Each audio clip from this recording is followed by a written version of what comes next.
Today's Mother's Day. For all the mothers who are here, congratulations. The beauty of motherhood is not in reproduction. The beauty of motherhood is in inclusion. She saw you as a part of herself. It is the willingness to include another life as a part of yourself. It is that beauty we are trying to celebrate with the Mother's Day, not reproduction. Today we are 7.2 billion people, human reproduction needs to stop for a while. It's important that you understand you've taken one cell or you've given one cell to somebody, you're thinking that's a big thing. Mother Earth has given you all this, that's not a big thing. The source of creation has given you the very life process. You might not recognize where it is, what it is. But this is sure, you didn't create it, right? You didn't create this life, nor did you create the cosmos. Why don't you identify with that which has given you a whole cosmos? Please expand your idea of the family. May you all know the joy of being mothers. It doesn't matter whether you're a man or a woman. When you step out, when you look at other people, may you enjoy the inclusiveness that a mother might have enjoyed. I just want to know, this yoga is making me very delicate, and it is actually making me… So you are one of the ardent followers, is it? Give the microphone to the students, okay, finish the… No, in this world which is… lot of people, if our love is boundless, some people are manipulative. So… should we restrict it, or should we not expect anything? How to handle… What is this question? Yoga is making you delicate? What is that? Making my love boundless. It's not making me to choose people in workplace, in personal life, I'm meaning to say. There are a lot of backstabbers around. You're beginning to fall in love with your neighbors also.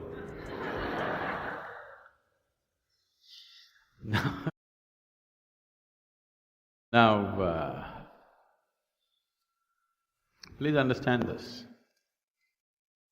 The yoga that you practice is about enhancing the interiority of who you are. The outside has to be conducted as it needs to be conducted. When you do not know how to conduct the outside, you think it's because of your love. It's not. Just because of your stupidity that you cannot conduct the situation the way you want it, isn't it? So if you're driving on the street and you see a buffalo, and if you go give it a kiss and say, please, I love you, please move away, buffalo is not the problem, isn't it? You're the problem, yes or no? Is buffalo the problem? Buffalo is behaving according to its nature. You are not behaving according to your problem with you. So, that is not because of love, that is because of confusion and whatever, and that definitely yoga has not done that to you. Yoga brings clarity to you, not confusion. So, our ability to handle situations, if they're impaired because of some fanciful idea of love or whatever nonsense you have, then that's not love. That's just… you're silly and soft in your head, isn't it? Should love empower you? Okay, even if you're loving, should love empower you or impair? Empower you, isn't it? If it's impairing you, it's not love. You have some convoluted idea about love. If you love somebody, will you do pretty things to them always, or will you do what's needed? Huh? Well, you do what's needed, isn't it? If you have a child and you love this child, if you have to feed him, you feed him, if you have to hug him, you hug him, if you have to whack him, you whack him. You do what's needed, isn't it? So, love does not make you lose your discretion. If you're losing your discretion, it's because you're becoming a Dhritarashtra. You know Dhritarashtra problem? Nation is right now gripped with Dhritarashtra problem.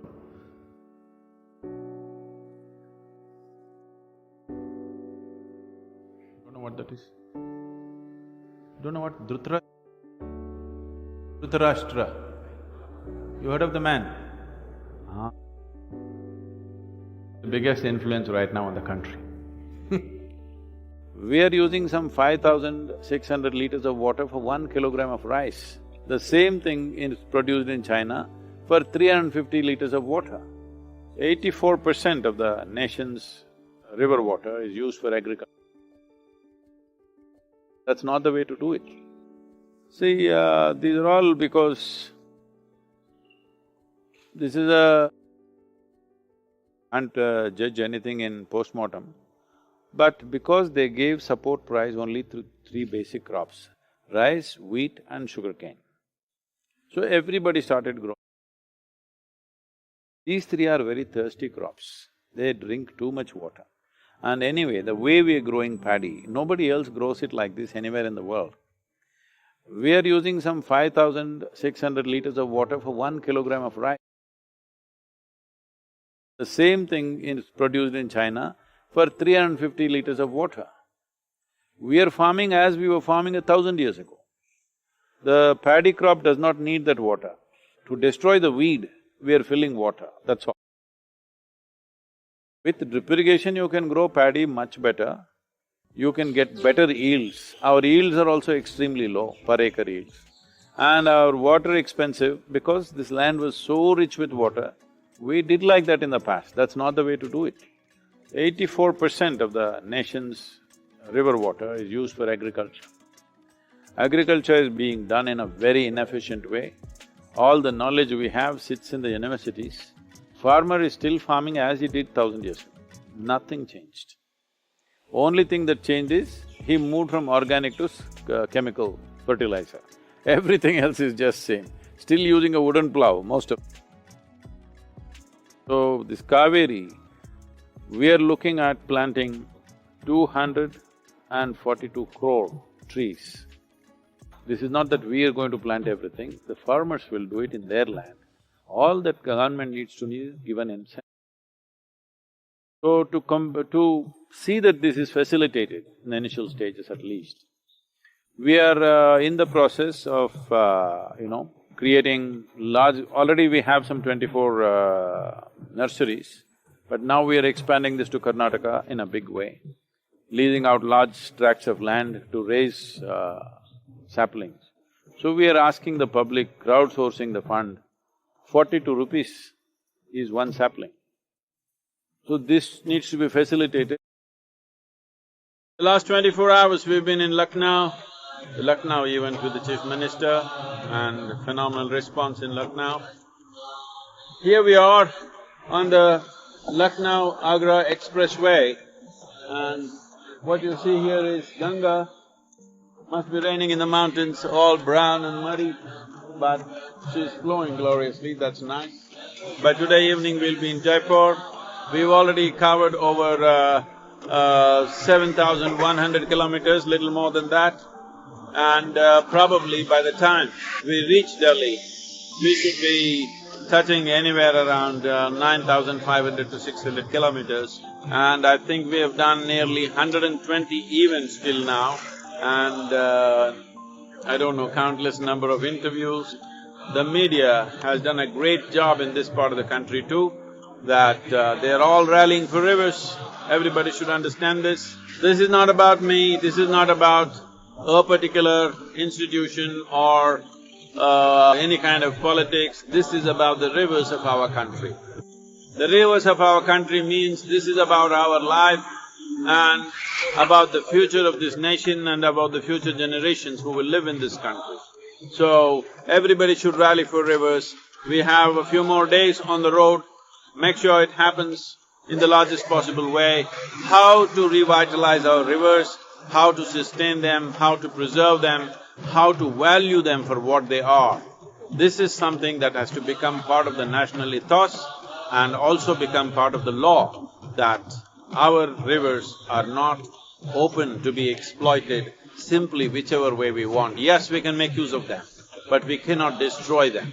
This is the message. The beautiful Ganga must continue to flow as she has flown for many, many thousands of years. So this generation, what we do, it is towards this, that our rivers must continue to flow.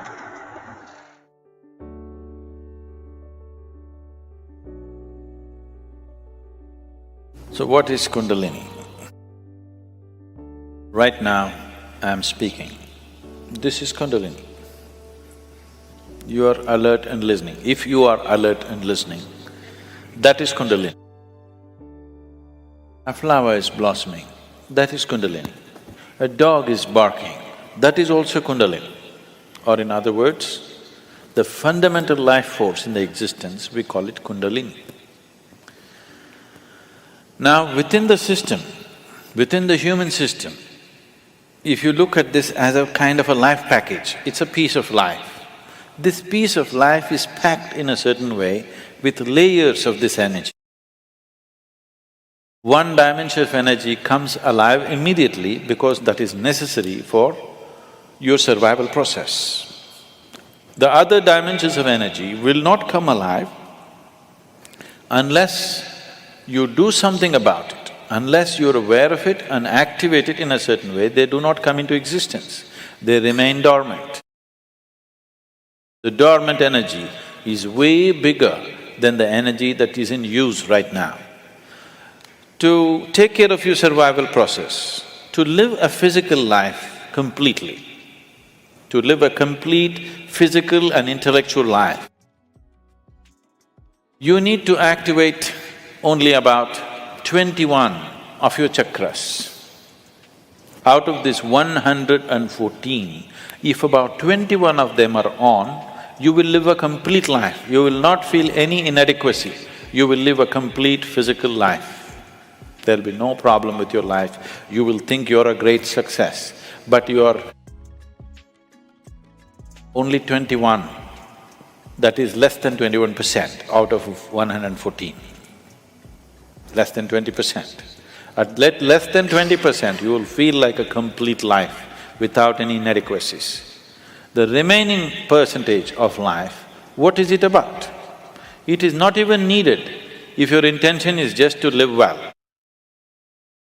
If you activate this dimension of energy, other dimensions of life will open up. One thing is, are you ready for those dimensions? The question is not about whether it's good or bad.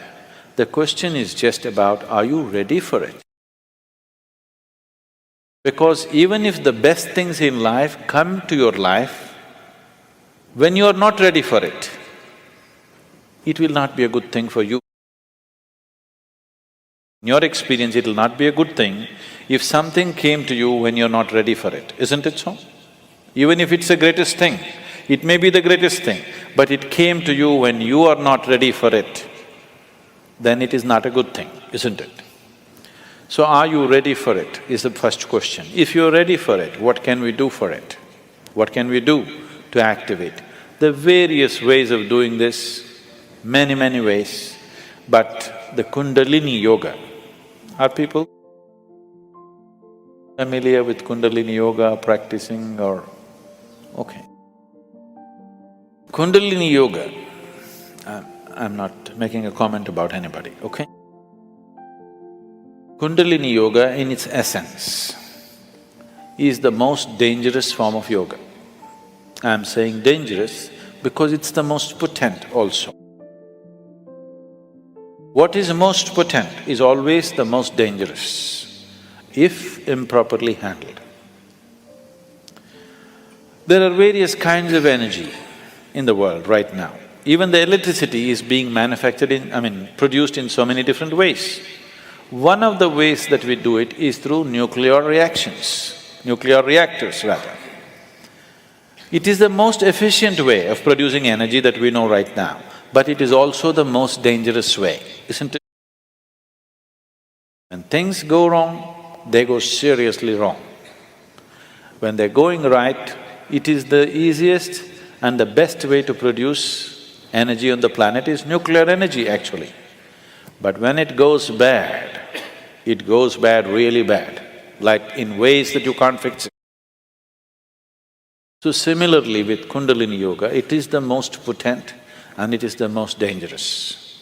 Without the necessary preparation and guidance, without expert guidance, constant guidance and observation, nobody should ever attempt it. But the problem is, books have been written about it and everybody wants to do the highest yoga. Nobody wants to start with A, everybody wants to start the alphabet with Z. This attitude itself is dangerous. What can be a life-transforming force can become a life-destructive force simply because without the necessary commitment and dedication and focus and understanding, it is being handled. Anyway, about rising the Kundalini. If the Kundalini rises, the dimensions of your life will change so rapidly that you must be willing to make the outside adjustments equally quick. Otherwise, things will fall apart in a big way. In the classical yogic traditions, there is a certain type of yoga we teach for people who live in family situations. There is a certain other type of yoga we teach for ascetics. In Isha we have both the forms. We have ascetic yoga and we have the general yoga. We will never teach you the ascetic form, that is the most potent way to do it. But it will demand a certain dimension of discipline and focus which your regular lives will not allow.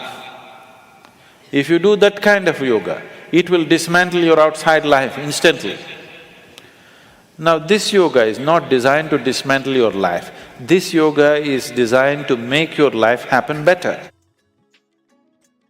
When life happens better, when things happen better, you make more money, your business is going better, your profession is happening better, your generally, unfortunately, your longing to seek the higher becomes slower. Yes? So in the real sense, it is not the good way to do it, but it's the only way it works in today's world. And it's the only way it works for majority of the people. For a small number of people, we can do it other ways. We can bypass all these things and just do very powerful ways of doing things.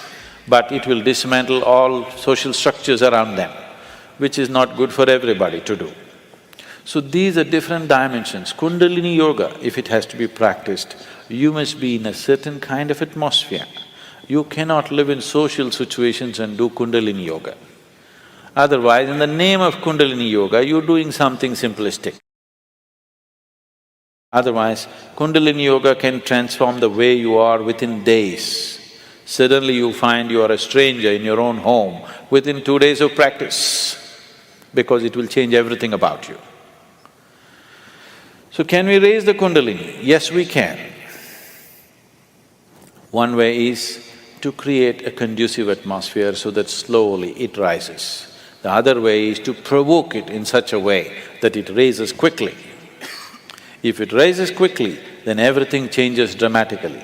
If it rises slowly over a period of time, changes will happen slowly, you will be capable of handling these changes over a period of time. But if it happens very quick, then you will not be able to handle the changes. Things will look like things are falling apart. So there are different ways of doing this. How many ways? There are too many ways. I will not go into how many ways. There are so many ways of doing it. Essentially, there are 112 ways of doing it. There are 112 ways in which you can take this up. From the base to… for this you have to know the structure, otherwise it'll become very elaborate. Out of these 114 chakras, there are 7 which we recognize as 7 dimensions. Out of this, 6 are within the body, 1 just outside the physical body. So if you employ these 112 methods, you will handle the 6th chakras. The 7th one you cannot handle. There are 112 ways in which you can attain to a chakra which we refer to as Agna. But from Agna to Sahasrara, there is no way. There is no way to do it. You just have to jump into an abyss. If you have to jump into an abyss, you should be insane. Or you should have enormous trust in somebody. Somebody says jump and you are jumping because you have such a deep trust in somebody that when he says jump, it has to be good for you. You simply jump into a bottomless pit. So, the journey from the Mooladhara to Agna, there are 112 ways to get there. But from there to there is no way. It is just one jump that can happen in trust, in devotion or in madness. Choice is yours.